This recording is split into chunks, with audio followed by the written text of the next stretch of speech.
I am questioning how I fit into this America that we all live in nowadays. And I don't say that lightly, and yet I also don't say that to be super dramatic. I feel the weight of all of the layers of uncertainty. I see the political injustices being carried out. I question often if this is the America that we grew up in.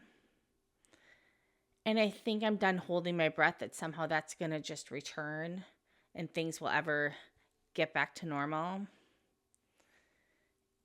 And also being really honest about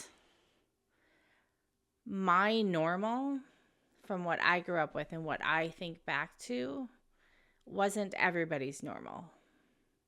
And I think that's a big concept to sit and wrap our heads around. So I just wanted to talk for a little bit. I think I'm not the only Gen Xer or person who has lived a few decades, has experienced enough that we know this is not normal life. We know that this is not how things have to be. Even if you believe that, let's say, immigration needs to be enforced more, I don't know how people can stand by and watch how it's being done right now and think that that's either A, effective, or that that's not going to cause generations of trauma and just the mental anguish that's causing in people of all types, while not doing a better job at fixing, I guess, what some people view as the problem. Being 40 plus, we're in a really unique situation. In my 20s, I knew that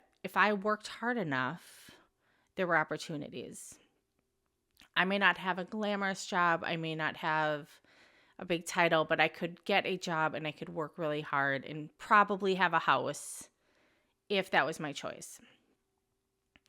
And I watch my kids' generations, and they don't necessarily have that same possibility.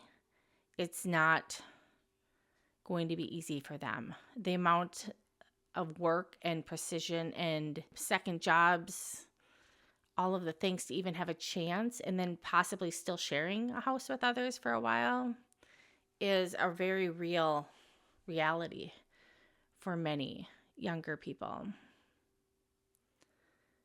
So I wanted to open it up. I wanted to talk about it because I don't think it has to be so politically charged to have this conversation. I don't think that we need to immediately jump to you hate America, I love America, anything like that. I love this country and I love so many things about it. I'm just not sure if I want to spend the next few decades watching it hopefully be pieced back together, if I have that in me, and what it would take to do that, and is that even the reality? I'm not a cynical person. I'm not a fearful, negative, any of that person. I'm super optimistic, and I'm super personal accountability, fiscal responsibility, let people be, let people live, let people thrive. I had to make a decision years ago, or maybe a realization is the better word. Being a creative and an artist and a dreamer, I am so grateful for the people that they get in there and they debate and they can argue a point and they can remember every single detail and they can call it up at a moment and have these arguments back and forth. There's a place for that. But there are many people that is not their thing.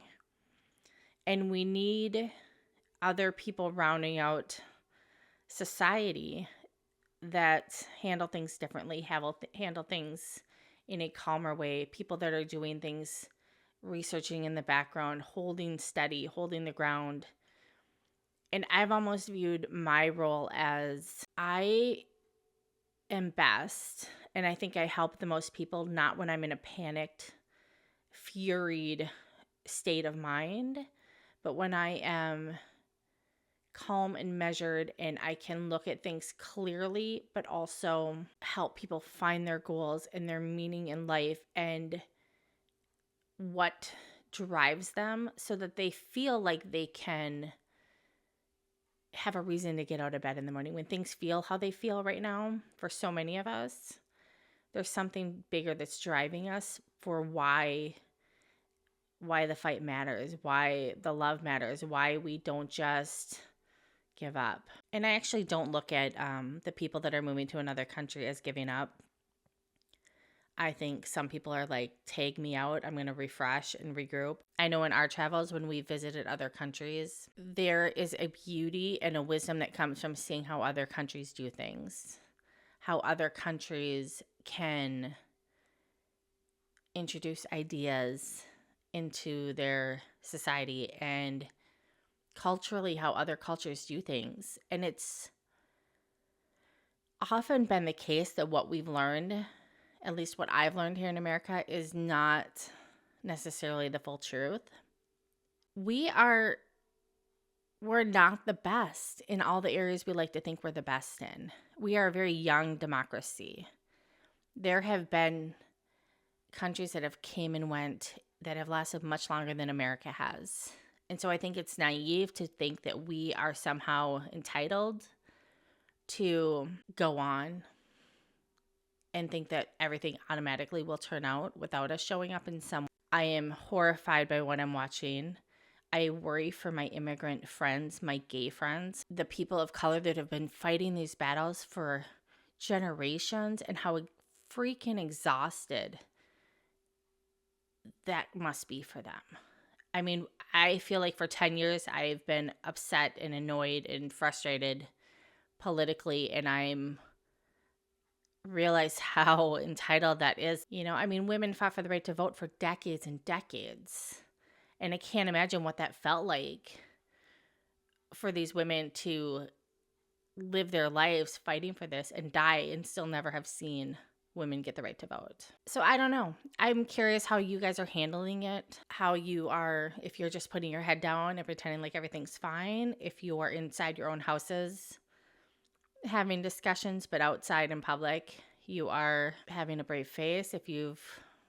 I've had to cut down my social circle dramatically simply to keep my mind in a good place and I don't want to have to be battling all the time. Yeah, even recently getting into it with a relative about her obsession with our current president, and it's not that she voted for him that is the problem, even though it wasn't how I voted. It's that she's literally told me there's nothing he could say or do that would make her change her mind about him. And that to me is not okay. That is not healthy. That's not a healthy viewpoint to have about a politician. We have to, as a people, be smarter than what we're being fed and tap back into our heart spaces and balance that out a bit, the humanity. So I'm curious, those of you in America, how are you dealing with everything? And I want this to be a safe place. It doesn't have to be, I voted right, I voted left. I don't think we need to go there. I don't really want this to be that sort of conversation. For any of you that are not in America anymore, you've either left or you live abroad, you live internationally, you live in other countries. How are you viewing America? Because I feel like we're not okay. We are the frog in boiling water, and we're all trying to tell ourselves everything's fine. And it doesn't feel fine. I feel a little bit like a canary in a coal mine where I feel it deeply, and I worry that we're in survival mode, and people's best decisions are often not made while in survival mode. We tend to pacify ourselves in different ways to get through. And that's how I'm feeling. I feel a little bit like I'm in a tunnel. I fully feel like I'm in survival mode. When I can think of my life in just this little bubble of my immediate family and my home and my land and my immediate circle, life is great. Love them, love what we're doing. I'm doing everything I can do in my power to make sure we are okay. But when I have to go to the doctor and my insurance doesn't cover some of it and it's $1,000 out of pocket, or when I have to worry about my friends who are good people, who are trying to do things right and are just living their lives, to have other people have so many issues with them that are none of their business. It is not okay, and it's very bothersome. And I worry for them. I don't want this to be a channel where I'm just venting and we're all venting together. That's not what this is about. But I do think there's value in getting real and getting honest about what's going on so we can figure out some solutions and we can have a safe place. So I don't know. I'm curious how you guys are handling it.